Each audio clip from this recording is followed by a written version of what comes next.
নমস্কার, আপনারা দেখছেন সুরমা বার্তা। এই মুহূর্তে আপনাদের স্বাগত জানাচ্ছি আমি মনীষা। দেখে নিচ্ছি আজকের সংবাদ শিরোনাম। শ্রীভূমির বদরপুরে বজ্রপতির মৃত্যু, কলেজ পড়ুয়া ছাত্রীর শোকস্তব্ধ গোটা এলাকা। প্রথমবার রাজনীতিতে নেমে চমক দেখালেন নারায়ণপুর জিপির ৭ নং ওয়ার্ডের নির্দল প্রার্থী শঙ্কর দেবনাথ। সামাজিক যোগাযোগ মাধ্যমে সাম্প্রদায়িক ও বিদ্বেষমূলক মন্তব্য করে হাইলাকান্দিতে গ্রেফতার এক যুবক। কাছাড়ে ফের গ্রেফতার পাকিস্তানি সমর্থক এক যুবক।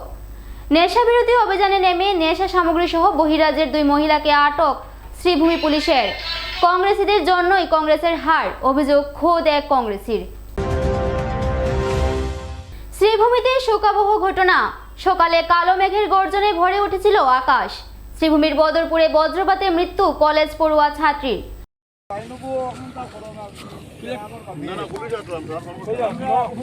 মৃত ছাত্রীর নাম জাহিদা পারভিন। বদরপুরের হাসানপুর গ্রাম পঞ্চায়েতের 4 নং ওয়ার্ডের বাসিন্দা মৃত ছাত্রটি।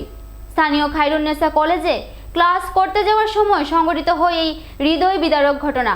সড়কে বজ্রপাতে মৃত্যু হয় জাহিদা পারভিনের।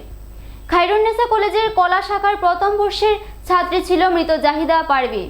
অনাকাঙ্ক্ষিত এই ঘটনায় এলাকা জুড়ে শোকের ছায়া নেমে এসেছে। বাপও বাড়িতে নাই, খালি আমরা বাড়ির মানুষেরা এরা আছি।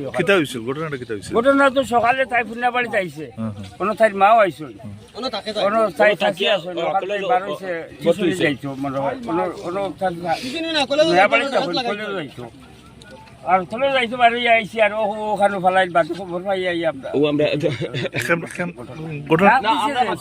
ডাক দিছে সারা খুঁজো ডাকে মনে করেছি ডাক দিতে বলতে না আউরি খালে দোকানে একজন মানুষ আসলো, ও সামনের বাড়ির মাস্টারে এ দেখছে ডাক পড়ছে বলিয়া ভাইয়াটা জ্বলছে, তার উপরে কিছু দিতেছে এ ভয় করে কেন আইছে না, পরে ওদিকে গিয়া মানুষের ডাকাডাকি করে কইছে যে ডাক পড়ি একটা দেখছে পড়ছে। তখন আমরা বাড়ির মানুষ আইতো না, দেখুন যে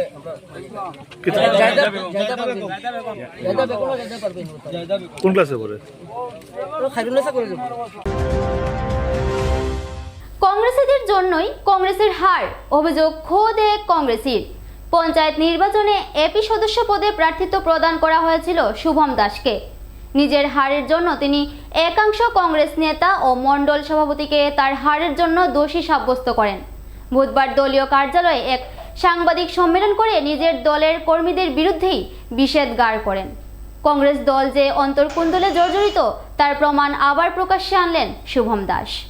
আজকে মূল প্রসঙ্গটা হলো, আজকে কিছু কানিশাইল পেট্রোলনগরে কিছু কংগ্রেসী নেতারা যারা আমাকে বিভ্রান্ত করেছে, আমাকে মিসগাইড করেছে এবং পুরোপুরি আমার বিরোধিতা করেছে।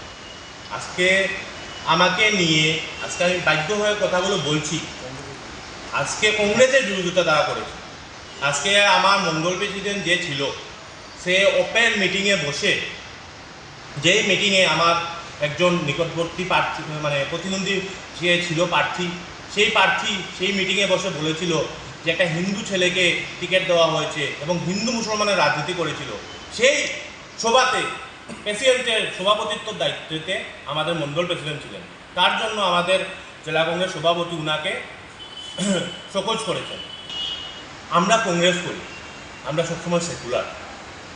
আমরা হিন্দুকেও ভালোবাসি, মুসলমানকেও ভালোবাসি, বুদ্ধকেও ভালোবাসি, খ্রিস্টানকেও ভালোবাসি। আমরা সবাইকে একত্রিত করে আমরা যে ভালোবাসার মেসেজ যে রাহুল গান্ধী দিতে চায় পুরো ভারতবর্ষকে, সেই রাহুল গান্ধীর নেতৃত্বে আমরা কংগ্রেস করি। আমরা গান্ধীজির আদর্শ কংগ্রেস করি, আমরা নেতাজির আদর্শে কংগ্রেস করি। আমরা সেই মর্মে আমি একটা কথা বলতে চাই। দেখুন, আজকে যারা হিন্দুকে ভালোবাসে না তারা হয়তো বা ইউডিএফ করে, যারা মুসলমানকে ভালোবাসে না তারা হয়তো বা বিজেপি করে, কিন্তু আমরা উভয় ভালোবাসার যে মিলন ক্ষেত্র সেটা হলো কংগ্রেস।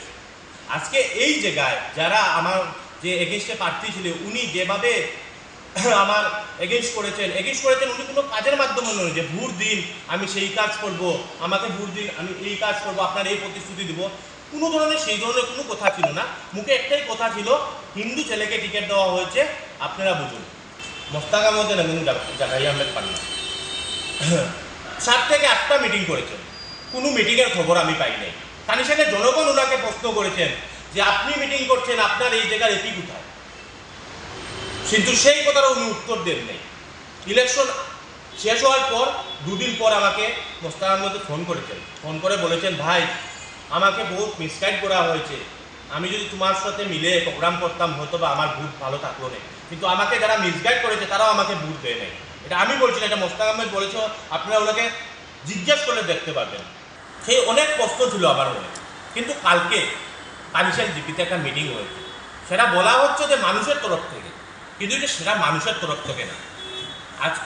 আজকে সেই মিটিংয়ে আজকে আমাদের মোস্তাকদাও উপস্থিত এবং আমাদের ব্লক প্রেসিডেন্টও উপস্থিত।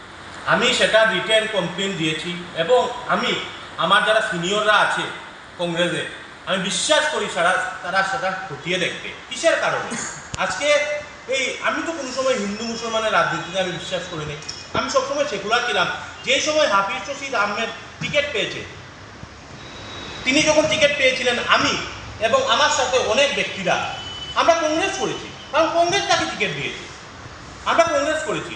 কিন্তু সেই সময় যারা বিরোধিতা করেছিল, সেই সময় স্টেজের উপর যারা কৃপানাথ মালাকে নিয়ে হাত ধরে এইভাবে উপরে উঠিয়ে ফটো তুলেছিল, তারা আজকের দিনে কংগ্রেসের হয়ে বলছে এবং কংগ্রেসের মানুষ তাদের সাথে গিয়ে সেই মিটিংয়ে বসা।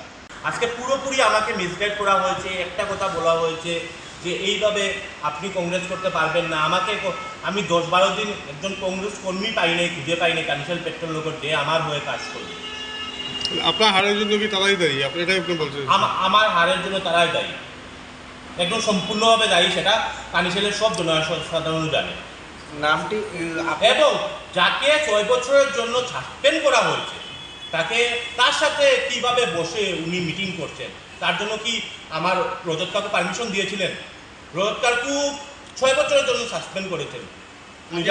আমার যে প্রার্থী ছিল তাকে, আমার যে এগেছে যে প্রার্থী ছিল তাকে সাসপেন্ড করা হয়েছে।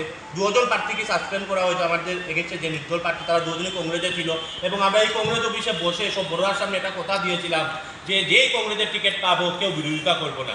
আজকে আমি যদি পেতাম না, আমি এই জায়গায় দাঁড়িয়ে বলতে পারতাম আমি কোনোদিন নির্দল খেলতাম না, কিন্তু আজকে ওরা খেলেছে। তার জন্য ওদেরকে কংগ্রেস অফিস থেকে 6 বছরের জন্য সাসপেন্ড করা হয়েছে। ইভেন কি আমার যে মন্ডল প্রেসিডেন্ট ছিল আগের, তাকেও সাসপেন্ড করা হয়েছে। তাদেরকে নিয়ে ওরা কিভাবে মিটিং করছে সেটা আমি জানতে চাই। ব্লক প্রেসিডেন্ট জাকারিয়া আহমেদ পান্না এবং আমার ডেপুটি ক্যান্ডিডেট মোস্তাক আহমেদ। নেশা বিরোধী অভিযানে নেমে ফের সফলতা লাভ শ্রীভূমি পুলিশের। জেলা জুড়ে নেশা বিরোধী অভিযানের মধ্যেও শ্রীভূমিতে সক্রিয় নেশা পাচারকারীরা। প্রত্যেক দিন নিত্য নতুন পন্থায় নেশা সামগ্রী পাচার করার চেষ্টায় সক্রিয় থাকে নেশা পাচারকারীরা।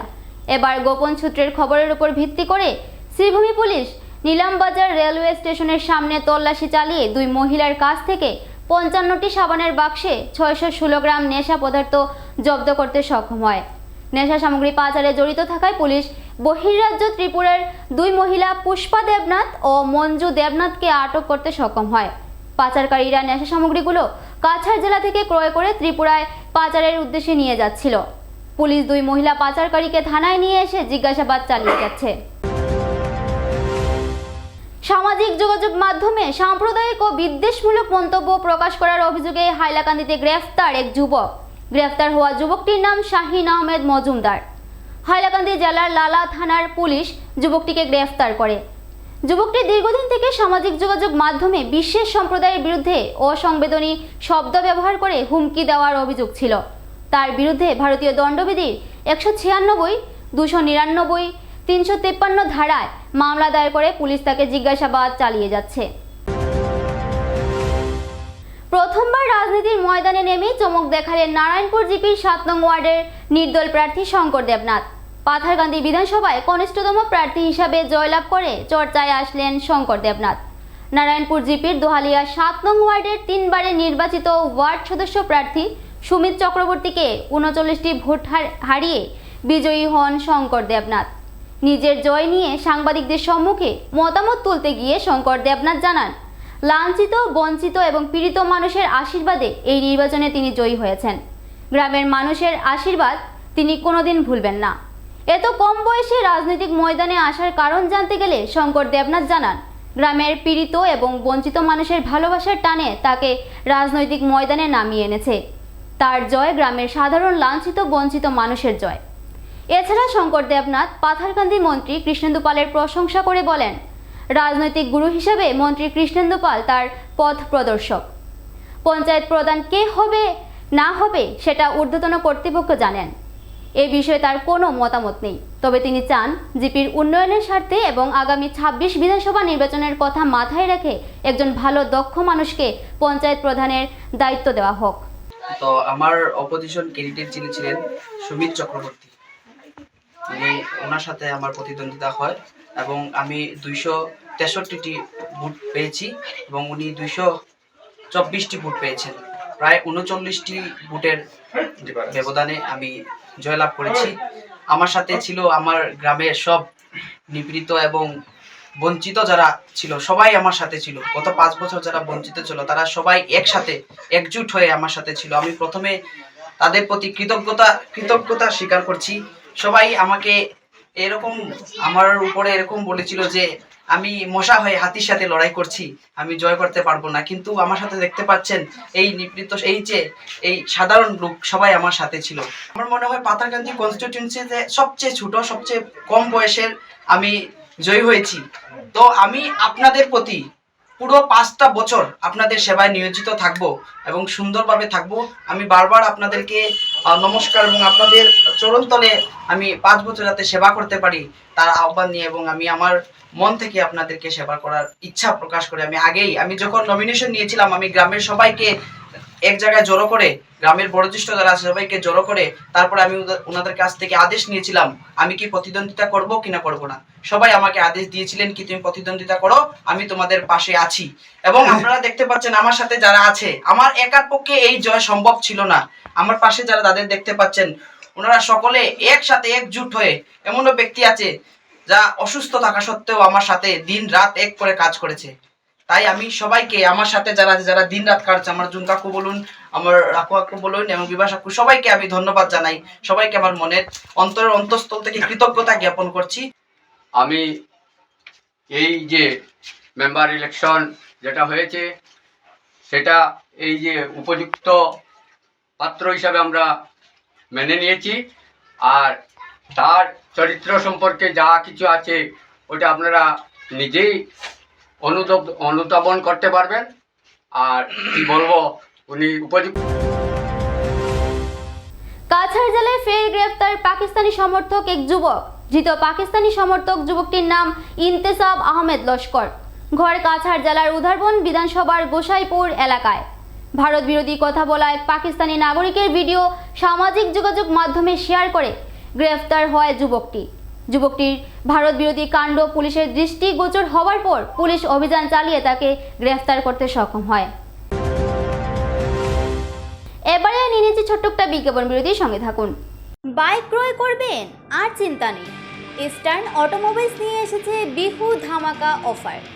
প্রত্যেকটি বাজাজ বাইক ক্রয়ের সাথে সাথে পেয়ে যাচ্ছেন নগদ ছাড় সহ নিশ্চিত উপহার সামগ্রী। পালসার 125 বাইক ক্রয়ে পেয়ে যাবেন নগদ 2000 টাকা ছাড়।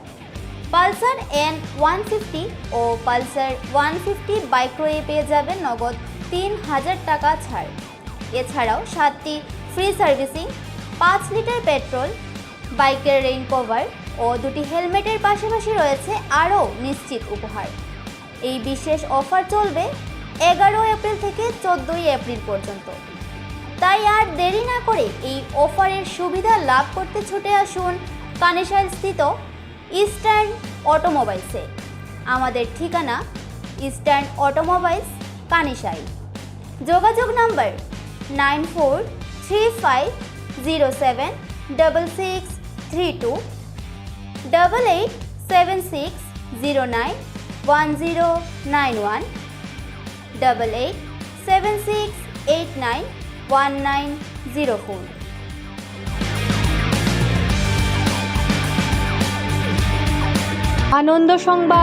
আনন্দ সংবাদ। করিমগঞ্জে এই প্রথম 3D সিটি স্ক্যানের সুবিধা নিয়ে এলো Karimganj health city, Banamali road, Karimganj. পুরো শরীর 3D সিটি স্ক্যানের সুবিধা এখন পাচ্ছেন করিমগঞ্জে। আন্তর্জাতিকভাবে বিখ্যাত ডাক্তার দ্বারা রিপোর্ট। 3D সিটি স্ক্যানের জন্য যোগাযোগ করুন telephone 03843260705, mobile 9678033047। Karimganj health city, Banamali road, Karimganj আপনাদের সেবায় নিয়োজিত।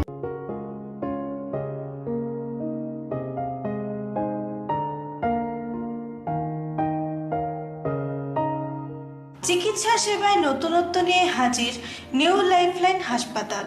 অত্যাধুনিক প্রযুক্তিতে এখানে pinhole surgery, gallbladder, appendix surgery করা হয়। শিলচর মেডিকেল কলেজের সার্জারি বিভাগের অতিরিক্ত প্রফেসর ডক্টর RC শ্যাম সার্জারিগুলি করবেন। তাছাড়া তিনি প্রতি শনিবার বিকেল 3টে থেকে OPD-তে রোগী দেখবেন। রয়েছেন শিশুরোগ বিশেষজ্ঞ doctor Gulzar হোসেনও।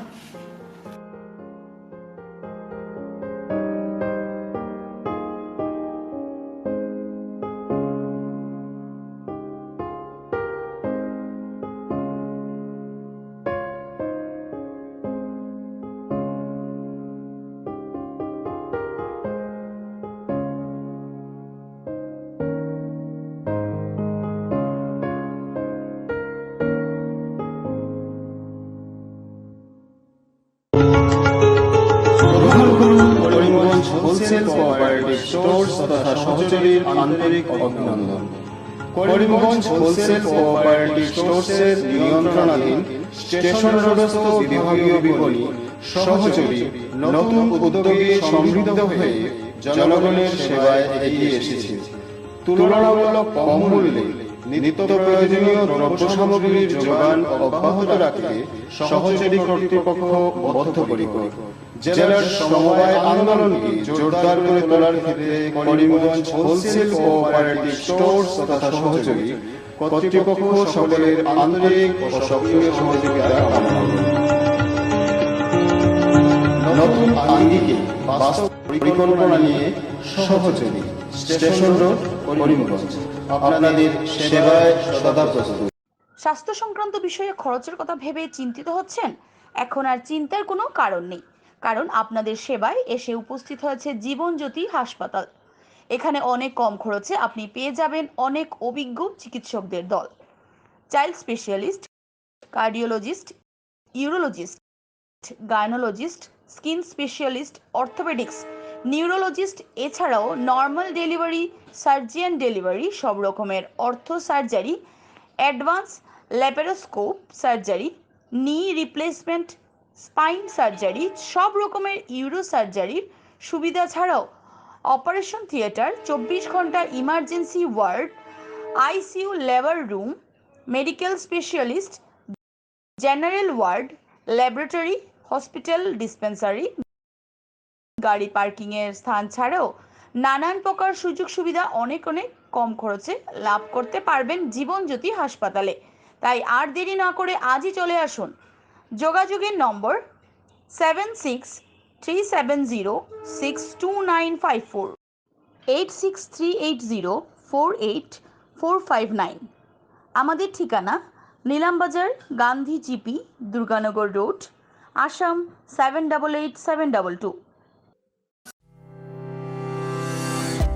Barak diagnostic centre. এখানে digital ECG, digital EEG, digital x-ray, computerised pathology, microbiology, histopathology, colour doppler sonography, chamber home collection ইত্যাদি করা হয়। আমাদের প্রতিষ্ঠান সকাল 7টা থেকে রাত্রি 9টা পর্যন্ত খোলা থাকে। প্রতিদিন সকাল 8টা থেকে সোনোগ্রাফি করা হয়। যোগাযোগ Barak diagnostic centre, settlement road.